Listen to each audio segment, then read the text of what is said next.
کہ اللہ تعالیٰ سب پر کرم فرماتا ہے، ہر شخص کو ایک ایسا وقت عطا فرماتا ہے کہ وہ یہ چاہتا ہو کہ اس کی دعا قبول ہو۔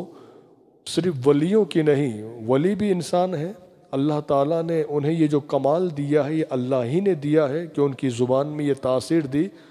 اللہ تعالیٰ اس قدر مہربان ہے کہ وہ گناہ گاروں کی بھی دعائیں قبول فرماتا ہے۔ ہم گناہ گار ہیں، ہماری بھی وہ دعائیں قبول کرتا ہے، وہ سب کی کرتا ہے۔ اگر ہم خود اپنے آپ کو دور کر دیں وہ ایک الگ بات ہے، ورنہ وہ سب پر مہربان ہے۔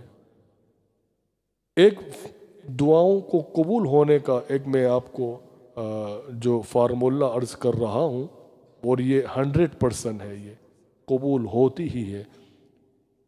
وہ کون سا وقت ہے کہ جس وقت ہم دعا کریں اور وہ دعا قبول ہو جائے؟ ہاں بالکل قبول ہوتی ہے۔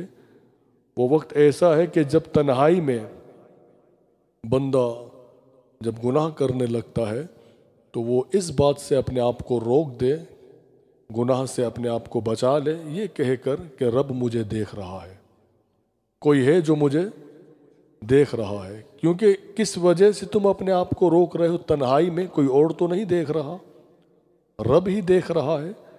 تو جب یہ یقین پیدا ہو جائے کہ رب مجھے دیکھ رہا ہے، یہ یقین ہوتا ہے، اور وہ یقین تمہیں گناہ سے روک دیتا ہے، پھر اس کی رحمت پکارتی ہے کہ اب ہاتھوں کو اٹھاؤ اور مانگ لو، جو چاہیے مانگ لو، کیونکہ تمہیں یقین ہو چکا ہے کہ میں دیکھ رہا ہوں۔ تم نے اپنے آپ کو تنہائی میں بچا لیا، میں بالکل دیکھ رہا ہوں، میں سننے والا ہوں۔ اس وقت بندہ جب اپنے ہاتھوں کو اٹھا لے کہ مالک میں تیری خاطر اپنے آپ کو گناہ سے بچا لیا ہے، پھر حکم ہوتا ہے کہ اب مانگ، اور اس وقت بندہ جب مانگتا ہے تو اللہ تعالیٰ قبول فرما دیتا ہے۔